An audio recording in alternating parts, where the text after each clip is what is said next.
Welcome once again to another One Another Marriage podcast. Hey, one another couples, how's everyone doing out there? I hope everyone's doing well. Swell. Hope everyone's doing swell. One Another Marriage podcast is all about strengthening marriages so that they can have greater fulfillment and impact on the world around them.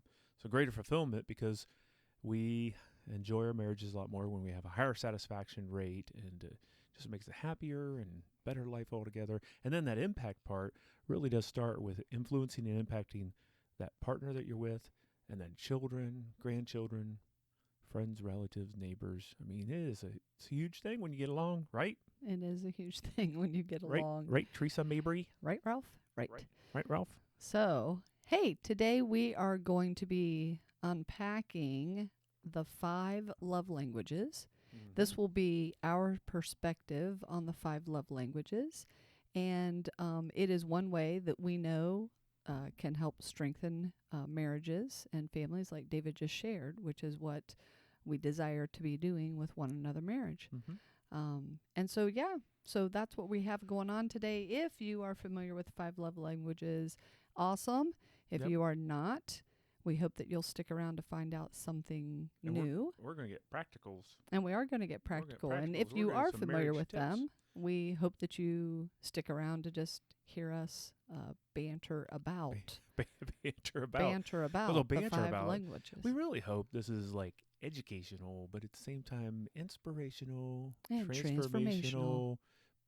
Where's the practical? Like, we want it to be practical, though. We do. Well, I think we're going to give in our perspective of how you and I have utilized the 5 love languages over the years. I hope that we can give some practical suggestions and uses as well. So yeah, I think so. I think we've really loved it, but more on that later, of course. Right. All right, so before we begin, we're just going to take time to touch base. This is something that we encourage couples to do on a weekly basis. You need to be having set aside particular moments during your day, at least 10 to 15 minutes to touch base with each other. And too many times couples only do this with new information type of things, or just those banking transactions, the busyness, schedule, stuff like that. While those are important, you do need to be touching base on a little bit of a deeper level as well. And even on fun things. Absolutely. Not just like, there's the business transactions, but then, and in future episodes, we'll cover it a little bit more. But how you're like every day and it's like, because it's so easy to get into a habit of just doing those business transactions. And so, so you gotta figure that part out where you can keep the spark alive by having things besides just business. Yeah, absolutely. So one of the items that we want to bring to our podcast is a particular piece called puzzles. And puzzles are the thinking puzzles that take place in your brain, and you don't always share them with other people. And so as spouses and partners, you should be able to share a puzzle with each other. Now, keep in mind, the puzzles are not to be solved or fixed. Yeah, not necessarily. They're just there to let you have a glimpse into your partner's brain about what they kind of get puzzled about. And I believe, David, you have the puzzle for this time. I do have a puzzle. And I do not know what this one is. This is going to be gut reaction. And actually, here's the deal. I have 2 puzzles. 2 puzzles today. Oh my goodness. Because I just came up with the second one just a few minutes ago. Probably something I've done. That's another clarification. Let's clarify that. Puzzles cannot be about your spouse. Wonder why you're so weird. I know. Is that you can't say something like that. Right. Don't say that. So puzzles are strictly just about everything else going on in the environment and culture around you, not particularly about your spouse. That's right. Just to let your partner in on your brain. So my brain is going this direction. Gotcha. I am puzzled by plastic grocery bags. Okay. But Okay. Plastic grocery bags. Did we also mention this is a no judgment zone? This is a no judgment zone. Okay, so let me explain. Plastic grocery bags, and this is no judgment zone on those that use those, because we do as well. We use them. I mean, we'd be in the sniper snares. They on that have one. been around for a while. Yeah, they have. But here's the part that is a puzzle for me. Okay. And that is, shoot. and I don't know if it's like a real puzzle. It's more of like something I notice, and I'm like, kind of bothers me, and kind of because forget the fact that the oceans are filling up with plastic, and that I know that's not what this podcast is about. But it's about marriage, not about the environment. But correct. It does bother me that there are a bunch in the ocean. But here's the part that for us, because we live in the suburbs.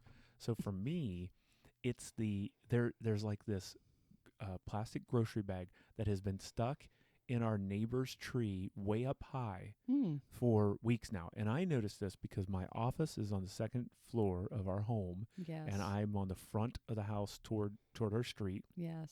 And I can look out the windows and I see this flapping in the wind, mocking me. And so it reminds me of an old Seinfeld episode. And I don't know if you remember this one, but where what's her face?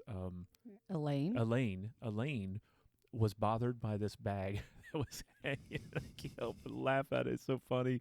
And those of you out there, if you remember this episode, if Seinfeld fans, and if you remember this episode, I don't know how you tell us, because usually if when we're on Facebook Live, we say, hey, put the comments below or whatever. And then on YouTube, we could say that.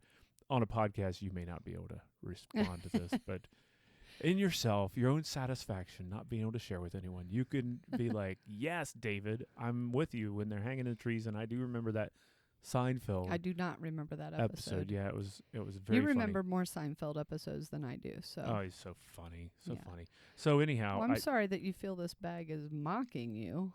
Well, it just flaps there, and there's no way of getting it. Well, that's so my puzzle. puzzle So what is the puzzle? Yeah. Well, the puzzle is, how is it going to come down? Well, how is it ever going? How did it get up there? Yeah, because obviously it's like trash was put out. I mean, more than likely wind.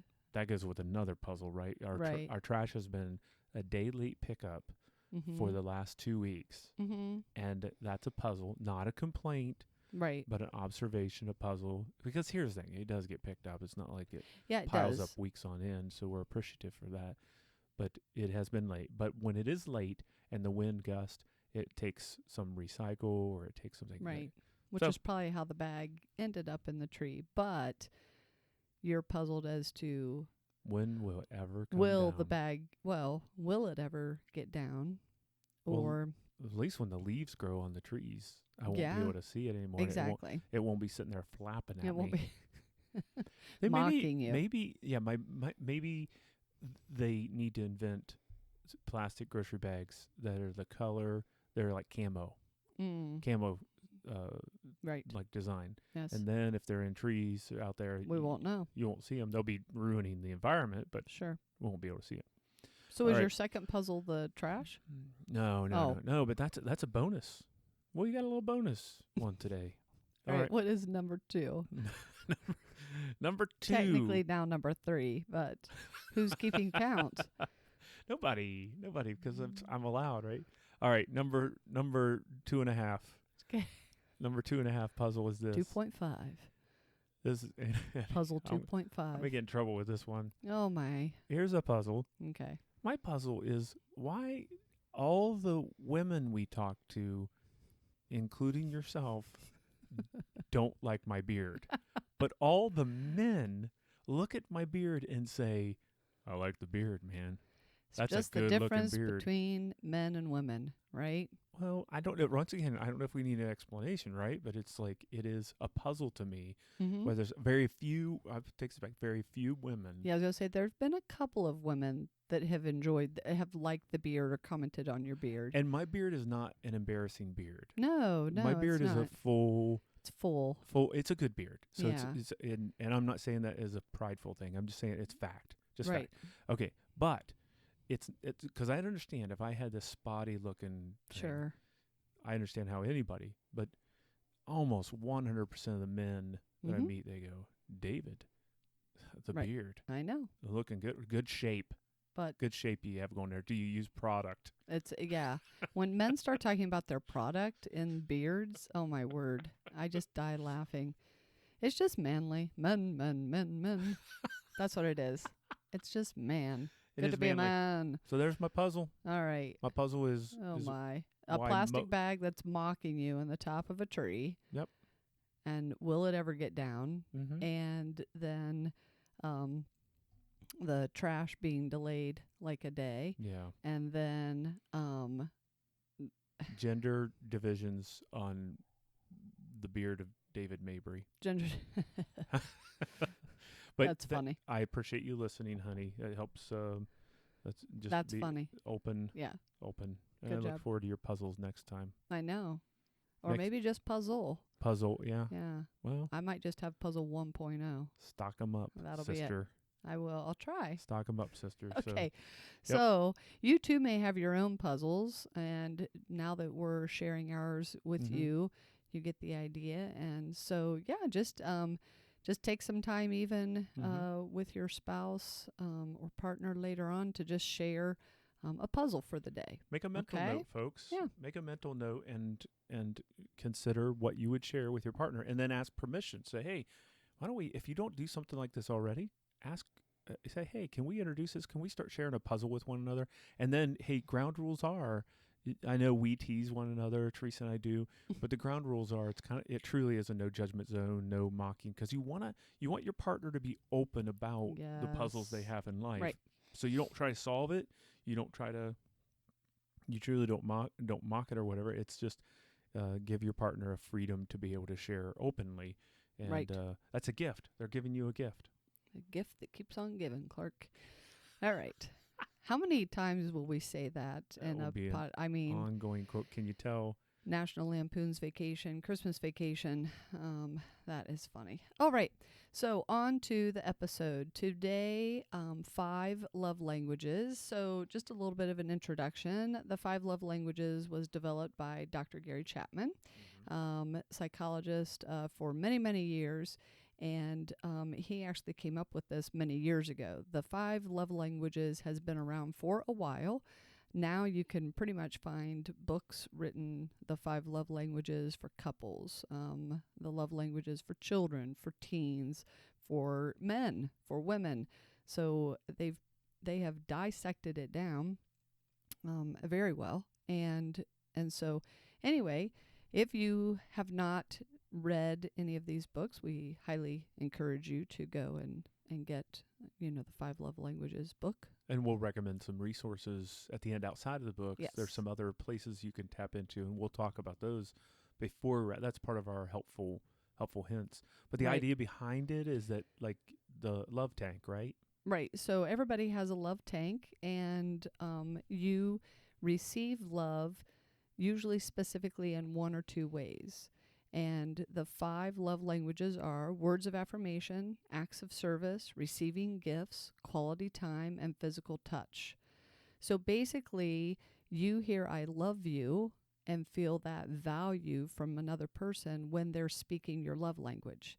So that is why it's important to know what each other's love languages are, because you may be speaking a love language, but it may not be the language that your spouse hears love, which then basically means that it's really not making a difference. And that's where we can get frustrated, right? And division can start to occur in a relationship. Mm-hmm. Yeah, because and I know it can be frustrating, especially, and as we go through these, it'll make sense as well, especially if it's something you're not as familiar with. Mm-hmm. But the idea that you may feel like I'm showing my partner love, I'm doing X, Y, and Z, but they don't seem to be feeling it. And it's kind of like you feel like you're spinning your wheels. So one partner may feel like they're working extra hard, but they're working extra hard putting the wrong fuel in the car, wrong fuel in the tank. Absolutely. And then the other partner may be like, man, I wish I felt like my partner loved me more. I just don't feel like they need A, B, and C, and you've been giving X, Y, and Z. Right. So this kind of dispels that kind of effort, maybe work and effort in the wrong direction, and thinking, okay, I need to know my partner better, and really take an effort understanding them more clearly, and then speaking the love language that they understand rather than a foreign language to them when it comes to love. Mm-hmm. So yeah, Exactly. so important, so Yes. important. And Gary Chapman does a great job, by the way, in his books and in his presentation of the 5 love languages, of giving very practical help and tips and insight.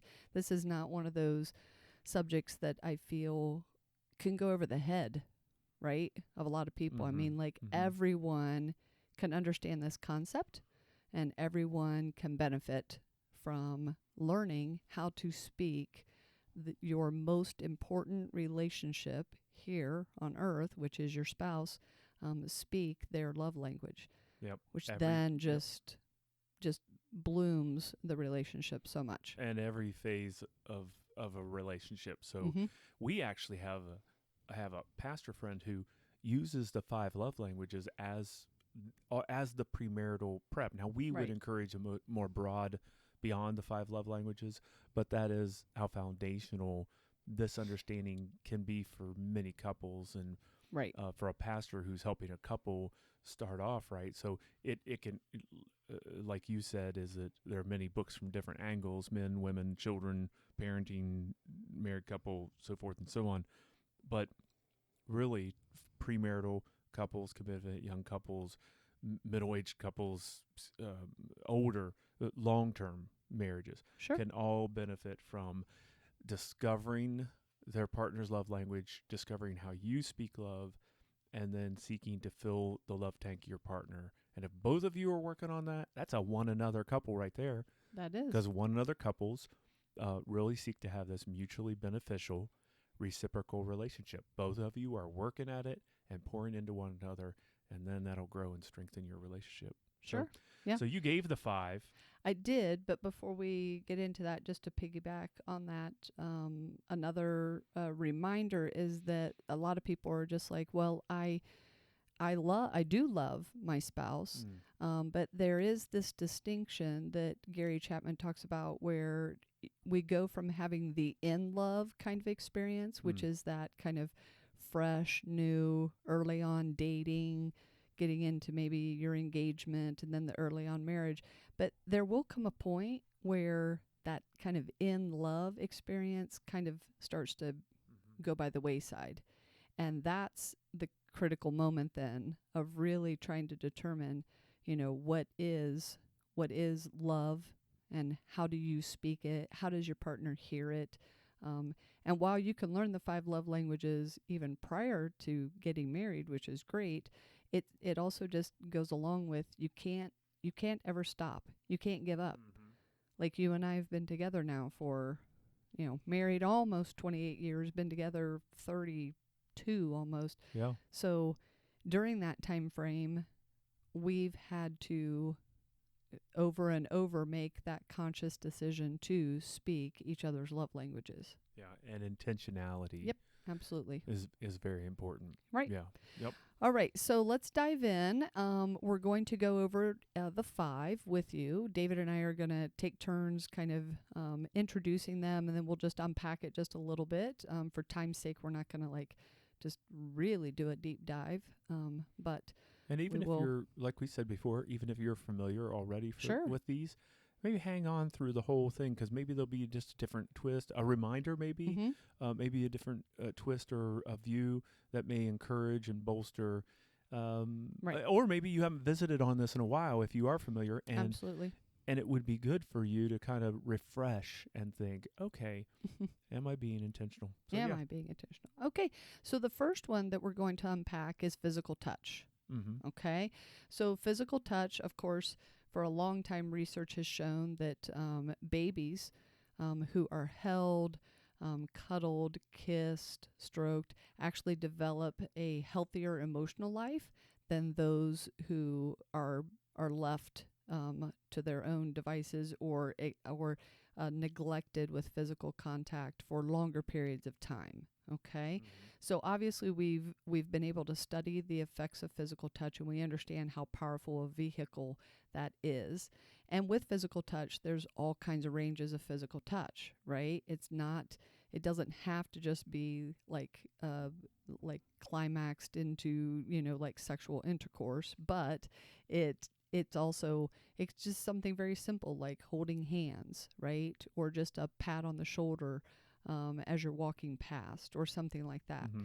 But if you have a spouse whose primary love language is physical touch, then you need to be extending physical touch toward them, because that is how they're going to hear love. That's what's going to fill up their emotional tank, and that's what will help them feel more safe and secure within the relationship. Yeah, and so this is appropriate time for us to revisit. And this is going to be brand new to some people, but when we teach about touch with one another, our one another teaching is we talk about those 3 spheres of touch. With if your love language, which Theresa and I both, you and I both have the love language, physical touch, right? And it's been different over time. For me, it was much stronger earlier in our marriage.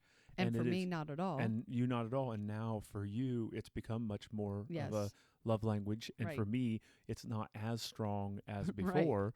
So it's kind of funny how we haven't like totally reversed on that, but yeah, go ahead. Yeah. So it's not in the same way, but especially if your love language or your partner's is physical touch, this is very important. What I'm about to share, and that is, there are 3 spheres of touch, and the 3 spheres of touch are there's touch that shows presence, there's touch that shows comfort, and then there's touch that shows sexual intimacy. Right. And if you understand those 3 spheres, then you understand that it's not always, because sometimes we get in a married relationship, and especially if you think like this is the way a guy thinks, right? And every time we touch, it's going to lead to sex. And right.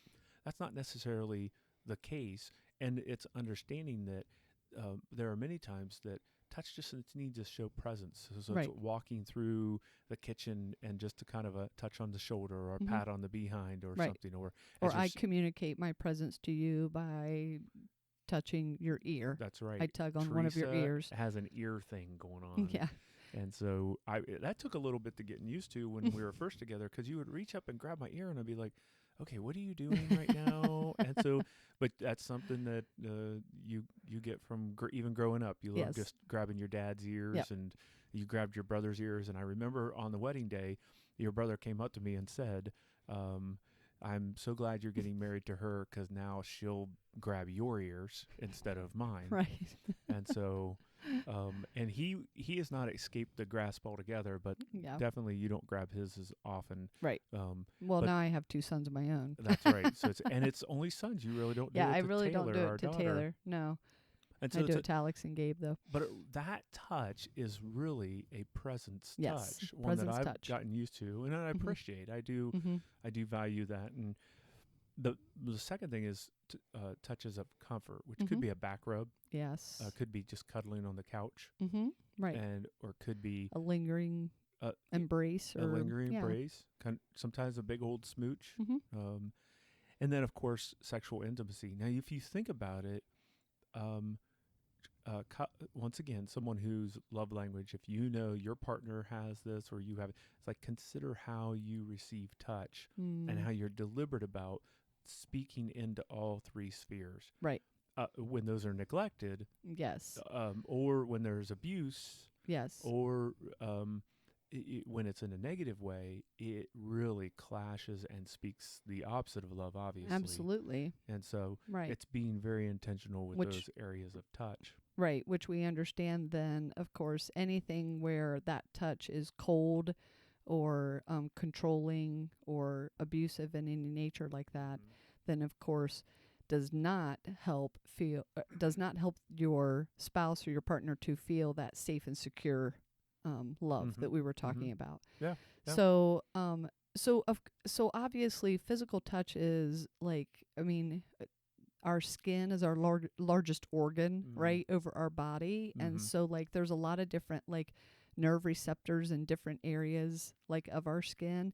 And so touch can be very powerful, in certain areas as well. But also just like thinking through different times where I've appreciated your touch. So like yesterday, like when we were at church and when it was time to pray, like you'll reach over and just grab my hand.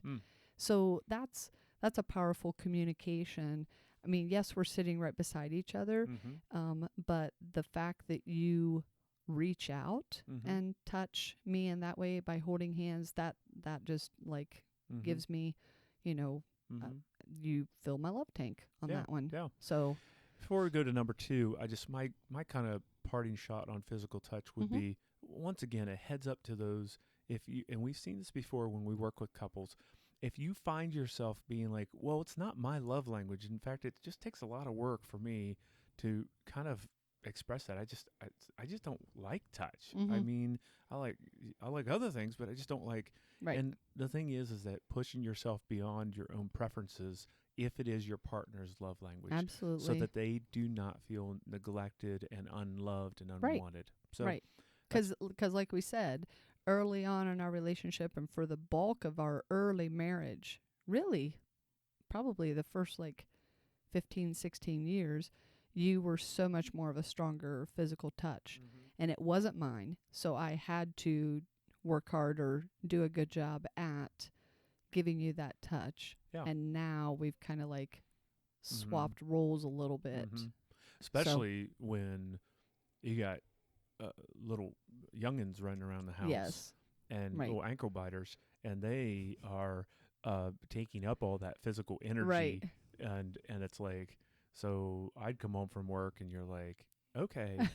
I don't want to be touched by anybody. Touched, spoken to, or anything by anyone.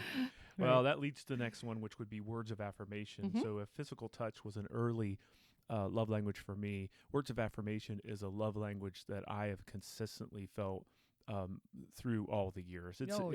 This is an easy one for me, and not so much for you. That you now, of course, you don't mind kind words being spoken to you, but you don't. I don't ever want to hear you give me a compliment. I'm off the hook.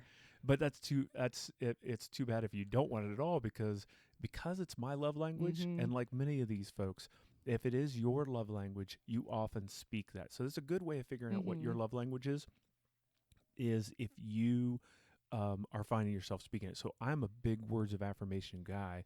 Like I'll just heap praise on people and encouragement, and I appreciate that as well. And it's not from a point necessarily of being needy, no more than any of the other 4 love languages.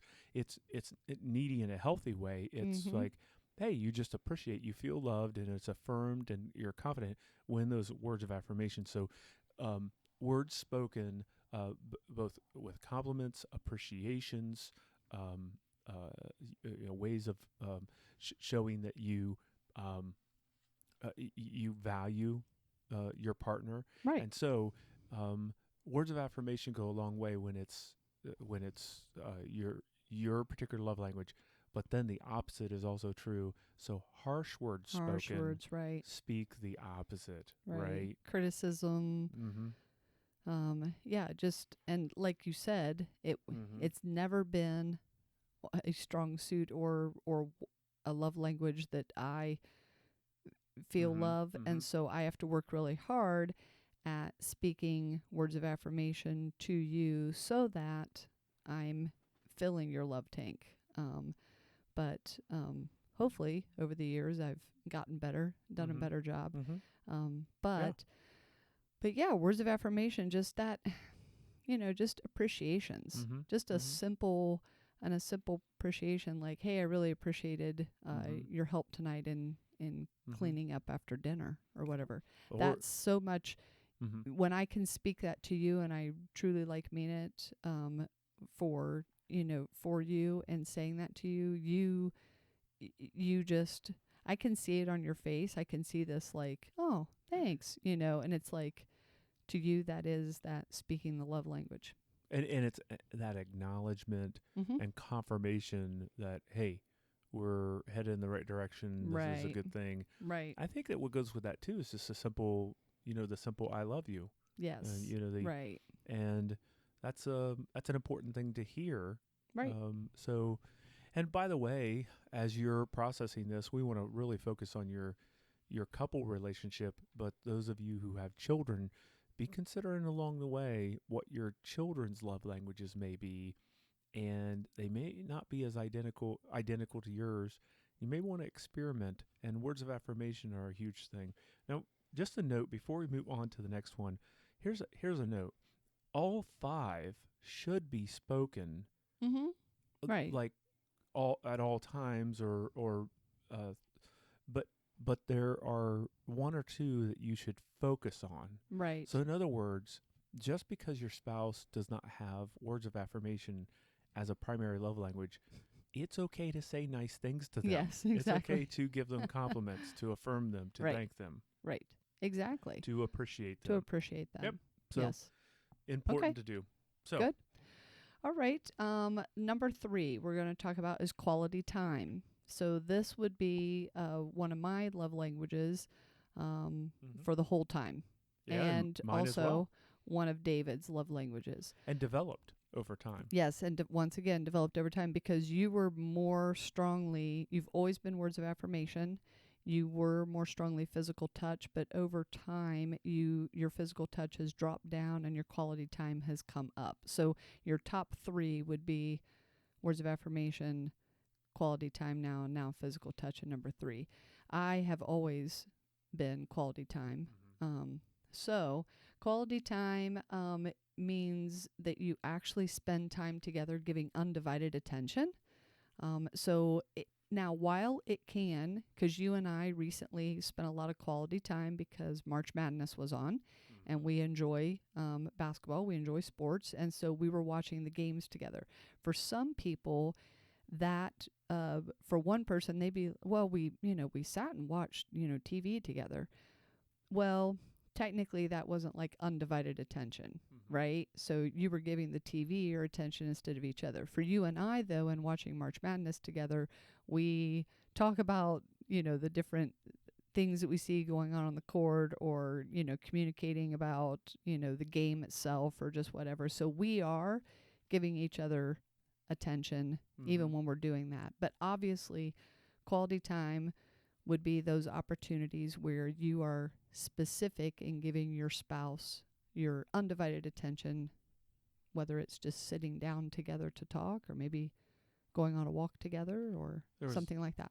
It reminds me of the one couple who were, the wife was really struggling over connecting with her husband because he would go out to the garage and work on the car, and she would have her space, and she just longed to connect with him, and he seemed pretty busy in his own world, and so she decided one night to go ahead and go out to the garage with him, and so she went out and she just pulled up a stool beside the car, and he kind of looked up at her, and then he was like, he didn't say anything, he just went back down and started working, and then eventually he turned to her and said, hand me that wrench over there, and she's like, oh, okay, and so she handed the wrench, and he'd worked for a little bit, and very few words were spoken over like an hour to an hour and a half time period, and this garage was separated from the house, and so at the end of the night he says, okay, I think I'm all done, and they got up and walked out, and walking back to the house, he reached out, he grabbed her hand, and he said, this was a really nice evening. Yes. And her heart just swelled full. She was like, oh, that was awesome. But what he needed was that quality time, just that presence and that being with one another. And then she was able to connect with him during that time. And that may be the case for you, is discovering what your partner just really needs. Right. Exactly. And in having quality time with each other, it means that we're doing something together, giving our full attention to the other person, right? It can also mean that you're having quality conversation. And I think that's the tricky part for some couples sometimes, right? Is one person really, they desire to have this quality time, but if the other person never engages in conversation with them or says anything, I mean, you can take a walk around your whole neighborhood and never speak a word, and the other person could still be feeling like, but we didn't really have good quality time together, and one spouse is like, what do you mean? I just spent like 30 minutes with you. Just, we walked around. So having that quality conversation, going deeper, right? Like we talked about at the beginning, how you need to touch base on a weekly basis or a daily basis. But you got to go deeper than just like sharing new information. Ask those probing questions, seek out, a true response from your spouse, from your partner. And I think we find in general that, and you hit upon this really well, is that women tend to connect best when they are face to face. Yes. And men tend to connect best when they're shoulder to shoulder. Shoulder to shoulder. Yeah. And so that's why you see guys who can sit down and watch the game together, right, or whatever, and they're like, we had a great time because they were focused on, they were shoulder to shoulder and facing out, right? Right. And then you see a couple ladies getting together and having tea or coffee or whatever, and they're face to face. Right. And so what happens when that is the case for a husband and wife, and he just wants to be shoulder to shoulder and feels like this is a great time. Right. And she wants to be face to face. And so right, that's an area to be attentive to be like, sometimes there needs to be that compromise to say, hey, I'm just going to be shoulder to shoulder with my husband tonight. Yeah. And then maybe husband, maybe you need to consider being face to face with your wife. Right. With that quality time. And the final note I think we can put on this one is, for a lot of people, I think that they would say, I don't have time. I don't have time in my day. I'm too busy or whatever. But guess what? You need to make time. Mm-hmm. We're talking about, like we said, your most valued human relationships, right? And so if you do not make time, someone else may come in and make time instead. And so you've got to make time, just like you obviously make time for yourself to eat somewhere in the day. Now, some people are also really bad about that. They may just eat like one meal. But for the most part, everybody's making time to eat maybe 2 to 3 times a day. In the same manner, certainly you can make some time to just have undivided attention with your spouse. And it will be so worth it if you do it. It's so worth it.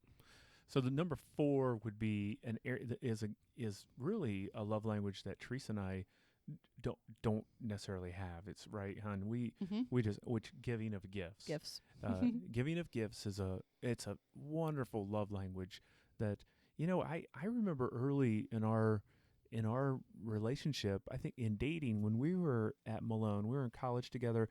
I remember getting you, because I thought gifts was something that was a love language of yours that you appreciated. Sure. So I would try to get you like small things. I knew that Reese peanut butter cups were your favorite favorite candy, right? Your favorite candy bar. Is that a candy bar or a candy or what's? That's a puzzle. That is a puzzle. Is a Reese's Reese peanut butter Reese cups? peanut butter cups. Are they candy bars or are they just candy? That is a very good question, because I don't know that I've ever really put it into either of those categories. They're just Reese peanut butter cups. Inquiring minds want to know. So anyway, for you, gifts. I would get you Reese peanut butter cups. Or I remember one time I got you because you come from a long line of big Kentucky Wildcat fans, and so I got you like a Kentucky bandana or something. And so those are things. I didn't have much money. Neither one of us did in college. So it's like those sort of small gifts. So giving of gifts includes, if your partner are giving gifts, it doesn't have to be a brand new car. No, right? Absolutely. It can be small things, medium or large. Mm-hmm. Yeah. They're symbols of love. That's right. That's what they are. So a gift. And now here's the other thing to add to that, is that it's a symbol of love, but it's attentiveness to your partner's like preferences and likes. Like, yes. if I got you like a New York Giants like poster for your wall, you would be like, thank you, but I don't care for I New York don't- yeah. Giants, and it's football, and it's professional, and it's New York, and so Right. you wouldn't connect with it. But if I got you a Boston Celtics, something or other, which Yes. I have Yes, in the you past, have. I got you one of my favorite gifts that I got you is I got you a Larry Bird card, Yes. sports card. Sports card. You can't call it a baseball card, but it's a basketball card, right? Right. And so I knew that was important because your family and you Mm-hmm. Boston Celtics fans, Right. especially Larry Bird, Mm-hmm. and so that was important. So being attentive to your partner and what their likes are, and that sounds like a no-brainer in a way, but really, also keeping it up to date on Right. that. I one time I'll tell this story, and then you can give your thing on this. But I have a family member who would receive the same gift every year, and since some family may be listening to the podcast, I'll be very vague, but maybe you can experience this as well. But they would get the same gift every year, and eventually they said, um, they said. I don't know why I get this because I've never liked this. I know, and it had been years. And it had been years. It was a traditional gift, and Right. it was kind of talked about between family members. Right. Of, no, this person really likes this. Get them this. Get them Right. this. And it's like, so that really, can you imagine after many years just saying, I did never have like I never that. really like that. So the key I is know. being attentive to what your partner likes Yes. for giving of gifts. Yes, and to just put a bow on that statement, one of the suggestions in the 5 Love Languages book is to keep a gift idea notebook, or maybe you can keep that on your phone. So if your spouse, if one of their primary love languages, usually you have 1 to 2 that rise to the top, if it is receiving gifts, you need to do a really good job at picking up the clues of like when you're out and about, and maybe you hear your spouse say, "Hey, I really like that," or "Wow, I would really like to have one of those." And pay attention to what those items are that they're talking about, and then jot that down, like in your gift idea notebook or on your phone. And then when it does roll around to Christmas, birthday, anniversary, maybe surprising them with one of those items. Or you can also, for a person who loves receiving gifts, you need to do gifts even on the boring days, just a regular Monday, right? Or, every I don't know, May 23rd or something like that, right? So but yeah, keep your ears open and your eyes open, and be in tune with the items that they kind of point out about, what they would enjoy or what they like. Okay? Yeah, very good. All right. So the last one is acts of love service. language is acts of service. Now, this also has been in the past one of my top ones, and I feel like my physical touch and acts of service have kind of like flip-flopped, and so now it would be more of a quality time physical touch. But acts of service basically are, it's doing things for your spouse, okay? And so, cooking a meal together, setting the table, helping with household chores. Maybe it's taking care of paying a certain bill that has come about, right? But anything that requires some thought, planning, time, or effort, these are acts of service that you're giving to the other person, giving to your spouse, okay? And I know over the years, you and I, like for me, especially when the kids were all in the house, right? And things just, they build up, things get a little dirty. You need to spend some time cleaning the house.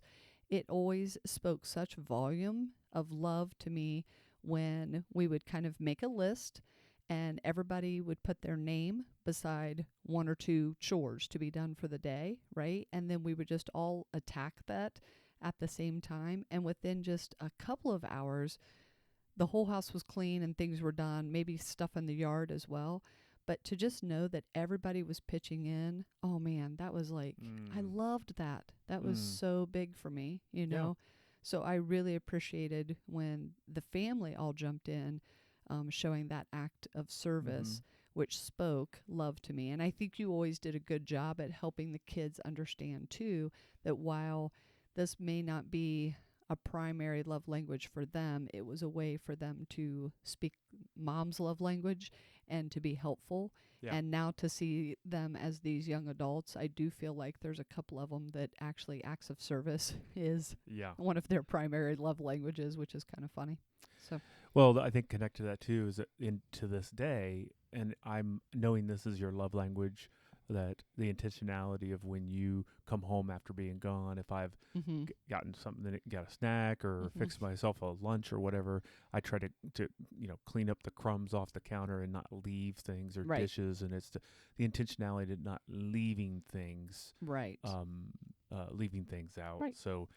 Yeah, so acts of service is important. So those are, once again, appropriate physical touch, words of affirmation, quality time, giving gifts, acts of service. And so we want to encourage you to live those out, to find out what your kind of two dominant are and enact those. Before we kind of put closure to this, though, hon, what are some of the best other resources? There are a couple places they can go to discover and to explore their love languages, right?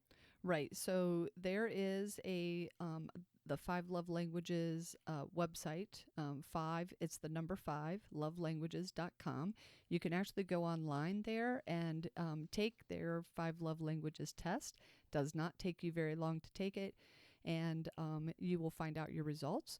And then they also have an app, and it's called the Love Nudge. And you can download this app for free. Love Nudge, I know. And you can use this app for free, and it just kind of has some reminders in there. You can also document how and when you have shown love to your spouse by speaking their love language. It's just kind of a fun, unique way to actually connect with each other that way as well. Plus, like we said, you can go to pretty much any local bookstore or Amazon, or get on the 5 Love Languages website, and you will find all of the books by Gary Chapman speaking on those. And like we said, they give very practical, informational help, easy to read. So lots of resources. That's right. And appropriately enough, because it's 5 love languages, we're going to wrap up with our verse of the week. And our verse of the week comes out of Romans chapter 13, verse 8, where it says, "Let no debt remain outstanding except the continuing debt to love one another." Let no debt remain outstanding except the continuing debt to love one another. That's Romans 13:8. Awesome. That's a great verse. All right. Well, hey, that kind of wraps up our podcast for today on the 5 love languages.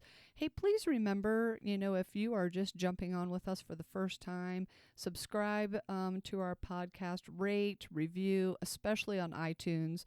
iTunes really loves it when you give a rating or a review, and that just kind of like bumps it up and actually opens up the gate to throw the net wide and have more people get involved. And then share with others. And right? share with others. Share That's right. with others, because not to make David and Theresa famous, but to help as many couples as possible. Absolutely.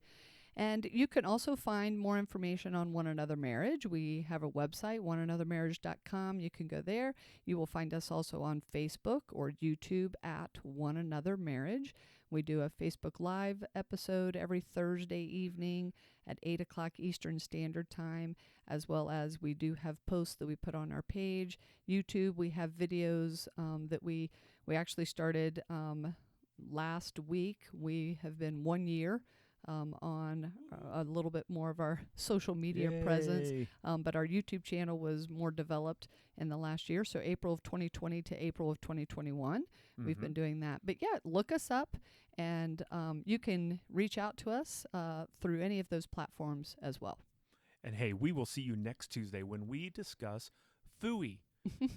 FOOI is the subject for next week. And that stands for Family of Origin Impacts Everything. Everything. So we're going to talk about how your family, where you come from, how you were raised, really does impact your marriage. So join us next Tuesday when we come back. And I want to encourage all you one another couples out there. Have a great week. Bye-bye.